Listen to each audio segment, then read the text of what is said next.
Welcome to your maths class. बेटा ये ninth के मैथ्स का आपका जो 10th चैप्टर चल रहा है कंस्ट्रक्शंस, उसमें ये आपका फिफ्थ वीडियो लेक्चर है। इसमें हम एक्सरसाइज 10.1 क्वेश्चन नंबर 2 करेंगे। क्वेश्चन नंबर 2 है आपके पास, construct an angle of 45 degree at the initial point of a given ray and justify the construction. आपने क्या करना है, एक रे आपके पास लेनी है आपने, और उसके इनिशियल पॉइंट पे आपने 45 का डिग्री का एंगल ड्रा करना है, उसको जस्टिफाई करना है। ठीक है, सबसे पहले मैं आपको कंस्ट्रक्ट करके बताऊंगा कि 45 डिग्री का एंगल आपने कैसे कंस्ट्रक्ट करना है। ठीक है, तो देखो यहाँ पे आप 45 डिग्री का एंगल ड्रा करने के लिए आपको क्या करना है, सबसे पहले आपको 90 डिग्री का एंगल ड्रा करना है ना। तो 90 डिग्री का मैंने आपको कल बताया था कैसे ड्रा करना है आपने।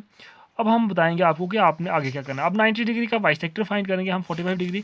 तो 90 डिग्री का आपको मैंने कल का बता दिया कि कैसे ड्रा करना है, तो एक बार आपको सुनना है तो सुन लो आप फिर से। देखो यहाँ पे आपने रे ड्रा करनी है, फिर आपने यहाँ से एक सेमी सर्कल ड्रा करना है। सेमी सर्कल ड्रा करने के बाद रेडियस सेम रख के एक आर्क यहाँ, एक आर्क यहाँ, फिर यहाँ पे रख के एक आर्क यहाँ से और एक बार यहाँ से, फिर इस लाइन को आपने ज्वाइन करना है। ये पॉइंट एफ दिया हुआ मैंने, ये पॉइंट जो लाइन है आपके पास ए एक्स जो लाइन है, ये सेमी सर्कल को जी पे इंटरसेक्ट कर रही है। अब हम क्या करेंगे, इसका बाइसेक्टर फाइंड करेंगे। तो बाइसेक्टर कैसे फाइंड होगा, देखो पहले हम क्या करेंगे, रेडियस कितना लेंगे, ए जी के हाफ से ज़्यादा। ठीक है, मान लो मैंने इतना सा रेडियस ले लिया। ठीक है, कम नहीं लेना है आपने, हाफ से कम नहीं लेना, क्योंकि फिर आपकी रे जो होगी वो इंटरसेक्ट नहीं होंगी। तो एक आपने रे यहाँ पे ड्रा कर दी, और एक रे आपने क्या करना है, जी पे ये पॉइंट रख के आर्क ड्रा करनी है। ठीक है, इस पॉइंट का नाम दे दो आप एच। ठीक है, तो ये आपने एच नाम दे देना है इसका। उसके बाद क्या करना है, अब आपने ए और एच को ज्वाइन करना है। ठीक है, तो देखो आप ए और एच, यहाँ पे डी यहाँ पे दोनों के बीच में आ रही है, तो मैं थोड़ा सा इसको साइड पे कर देता हूँ ताकि आपको प्रॉब्लम ना आए बाद में। तो डी में यहाँ पे रख देता हूँ इस पॉइंट का नाम। अब ए और एच को ज्वाइन करूँगा मैं, ये ए और ये एच। ठीक है, तो इसको आगे तक ले जाऊँगा मैं, एक्सटेंड कर दूँगा। तो ये आपने क्या करना है, इसका नाम आप रख दो वाई। ठीक है, अब आपके पास एंगल आया जो बी ए वाई, ये जो एंगल है ये आपने 45 डिग्री प्रूफ करना है। तो सबसे पहले हम स्टेप्स को लिखेंगे, कुछ देखेंगे यहाँ पे। देखो स्टेप्स, फर्स्ट स्टेप आपके पास ड्रॉ अ रे ए बी। ठीक है, क्या किया, सबसे पहले आपने क्या करना है, ए बी रे ड्रा करनी है। दूसरा उसके बाद क्या आ गया, with A as and radius equal to A C draw a semi circle. आपने क्या लिया, यहाँ पे आपने सेंटर ये लिया, रेडियस ए सी लिया और एक सेमी सर्कल ड्रा कर दिया। तीसरा स्टेप आपके पास, with C as centre and radius equal to A C draw an arc which cut the semi circle at point D. ठीक है, अब आपने क्या किया, फिर सी के ऊपर आपने यहाँ पे कंपास रखा और यहाँ पे एक आर्क ड्रा कर दी जो कि सेमी सर्कल को डी पॉइंट पे इंटरसेक्ट कर रही है। इस पॉइंट का नाम रख दिया डी। नेक्स्ट स्टेप है आपके पास, with D as centre and radius equal to A C draw an arc which cut the semi circle at point E. तो फिर आपने क्या किया, डी पे रखा और एक आर्क और ड्रा की, इस पॉइंट का नाम रख दिया ई। ठीक है, फिर आपके पास फिफ्थ स्टेप है, with E and D as centre and with the radius more than 1/2 half of D E draw an arc to intersect each other, draw arcs to intersect each other से at F. हमने क्या किया, एक बार D के ऊपर रखा pointer, arc draw की, एक बार ई के ऊपर पॉइंटर रखा, आर्क ड्रा की। जो आपने रेडियस लिया वो आपने क्या किया, ई डी के हाफ से ज़्यादा लिया। ठीक है, कम नहीं लेना है हमने, और इस पॉइंट का नाम रख दिया हमने एफ। इसके बाद आपके पास है six, draw ray ax such that ax passing through point f, also the ray ax cut the semicircle at point g, here angle bax equal to g। हमने क्या किया, यहाँ से लेके एक रे ड्रा कर दी x तक जो कि f पॉइंट से पास हो रही थी और सेमी सर्कल को वो g के ऊपर इंटरसेक्ट कर रही थी। सिक्स स्टेप है आपके पास, with C and G as centre and with the radius more than 1/2 C G draw arcs to intersect each other से एट एच। क्या किया हमने, एक बार सी के ऊपर रखा और अपनी मर्जी से ये रेडियस लिया इसका हाफ, इसके सी जी के हाफ से ज़्यादा। ठीक है, तो एक बार यहाँ से आर्क ड्रा की, एक बार यहाँ से, जो कि एक दूसरे को इंटरसेक्ट कर रहे हैं एच पे। ठीक है, फिर आपके पास एक 8 स्टेप आ गया, draw ray A Y such that A Y passing through the point H, here angle B A Y equal to 45।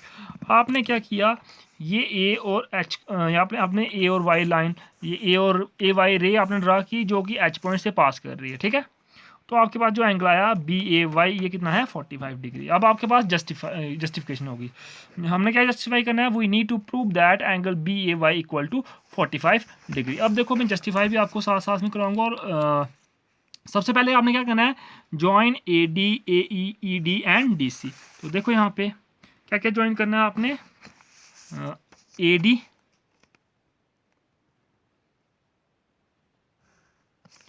Same जैसे हमने कल प्रीवियस लेक्चर में किया था आपने, AE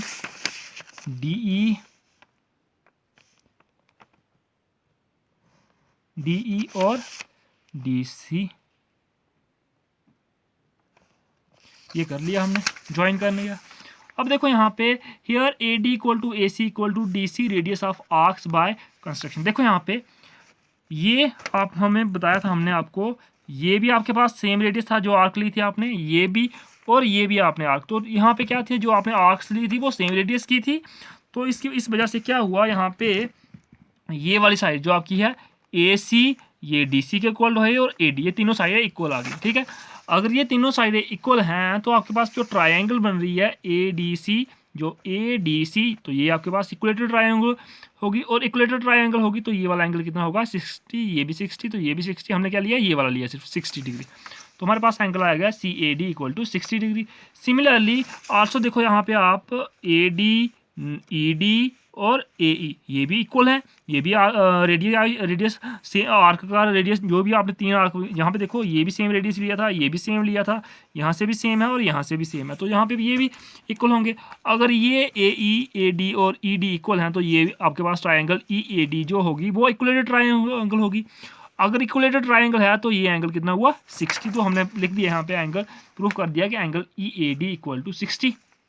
अब देखो हमने क्या किया, ज्वाइन EF एंड FD। क्या किया हमने ज्वाइन, देखो यहाँ पे EF सॉरी ये E और F ज्वाइन किया हमने, EF और साथ में कर दिया FD। ठीक है, तो अब हमने ये भी ले लिया। ठीक है, अब देखो यहाँ पे now in triangle AEF and ADF। देखो यहाँ पे आप डायग्राम में देखो, अब यहाँ पे देखो AEF ये ट्रायंगल और ADF ये, इसमें ये और ये सेम होंगे क्योंकि ये radius of same arc semi circle के रेडियस है इक्वल। AF कॉमन है और तीसरा EF और FD radii of same circle. ठीक है, मींस सॉरी आपके पास होगा ये आर्क ऑफ सेम रेडियाई। ठीक है, तो ये आपके पास क्या हुआ, यहाँ पे देखो आप डायग्राम में, तो आपके पास आप यहाँ पे भी देखते जाओ एक बार, ट्राइंगल आपके पास दो थी तो AE equal to AD proof कर दिया, रेडियस ऑफ सेम आर्क, और AF equal to AF common आ गया, EF equal to DF arc of same radii. तो therefore triangle AEF equal to ADF by SS rule. ठीक है, तो मतलब ट्रिपल S रूल जो आपके पास था, साइड साइड साइड। ठीक है, अगर ये कॉन्ग्रुएंट है ये और ये ट्रायंगल तो ये वाला एंगल इसके इक्वल होगा बाय CPCT। तो लिख लिया हमने angle EAF equal to angle DAF by CPCT। So we can say that, देखो यहाँ पे ये आपके पास टोटल एंगल था 60, ये और ये इक्वल है तो ये मतलब ये बाइसेक्टर है इसका। तो हमने लिख दिया angle EAF equal to angle DAF equal to क्या है, हाफ ऑफ एंगल EAD, मतलब एंगल EAD 60 डिग्री है। तो आपके पास एंगल की वैल्यू आ गई 30 डिग्री। तो मतलब कि ये भी 30 है आपके पास और ये भी 30 है। ठीक है, 30 आ गया। और अब देखो एंगल CAF हमारे पास, हमें क्या लिख सकते हैं, CAD प्लस DAF। CAE हमें पता है 60 और DAF हमने अभी फाइंड किया कितना 30। दोनों की वैल्यू हमने इक्वेशन फर्स्ट और ये आपके पास इक्वेशन थर्ड दोनों का यूज़ करेंगे तो वैल्यू आएगी आपके पास 60 प्लस 30 इक्वल टू 90 डिग्री। तो एंगल CAF जो है ये कितना आ गया 90 डिग्री।